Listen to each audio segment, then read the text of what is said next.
Le Péchou. C'est l'histoire d'un Péchou qu'adorait aller pêcher. Il s'appelait Matao. Tous les jours, comme à la mouée, Matao allait, au son chien et sa canne à pêche, au bord du lier. À chaque fait, Matao restait toute sa journée à attendre le paillasson, qu'il pleuvait ou qu'il faisait bien haut. De toute façon, il rentrait à l'heure qu'il voulait, à cause qu'il était célibataire. Et quand les gens lui demandaient s'il allait songer à se trouver une femme, il répondait qu'il était mieux tout sous, à faire ce qu'il voulait quand il voulait. Quand un jour, c'était un cerf ensoleillé de printemps, tout à coup, il vit quelque chose qui flottait au-dessus de la rivière. Ça avait la silhouette d'une femme. Il s'est frotté les yeux parce qu'il était venté trop kaouni ou qu'il avait beuillé un coup de pinard de trop. Ça devait être ça, parce qu'elle avait disparu quand il rouvrit ses yeux. Le jour d'après, il a fait comme à la mouée. Il est allé au bord du lier. Mais là, il revit la femme qui flottait au-dessus de lui à haut. Ce coup-ci, il se dit qu'il n'était pas fou.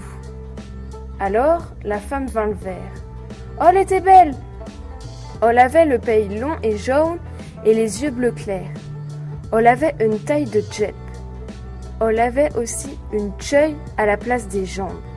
Sa cheuille était verte et pleine d'écailles qui ternuisaient au souris. Le cœur de Matao, pour la première fois de sa vie, battait la chamade. Il était amoureux. Plus que la sirène avançait, plus qu'il a trouvé belle. Une fait qu'elle fut bien proche de lui, on lui dit « Pour que tu pêches, Matao ?» À cause que c'est ma passion depuis que j'ai eu ma canne à pêche quand j'avais 7 ans, qu'il y répondit.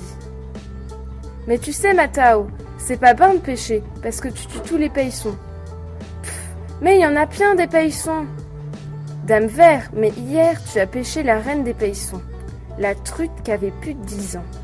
Et dès que tu l'as attrapée, tous les paillissons sont malheureux et maillit tout. »« Vert, mais comment que je peux faire pour me faire pardonner ? C'est simple, tu dois me promettre que tu ne pêcheras plus jamais. » Matao, lui, qui était tellement amoureux, il la promet. « Je te promets que je ne pêcherai plus, qui dit de même tout de haut. Mais Matao, ce n'est pas la seule chose que tu dois faire. »« Ah bon ? Mais tu sais que je dois faire depuis alors ? » ?»« Tu dois m'embrasser, Cody. » Le Péchou t'est benaise, alors il embrassit la sirène. Mais d'un coup, on se tournit en paillisson, en truite. On lui dit merci et on repartit. Je peux pas dire comme notre Péchou t'est déçu, mais comme il avait promis de ne plus pêcher, il devait terouer une autre passion. C'est pour là qu'il ne faut pas faire comme Matao et se fier aux apparences. Il faut apprendre à connaître chacun avant de lui faire confiance et de promettre des choses qu'on pourrait regretter.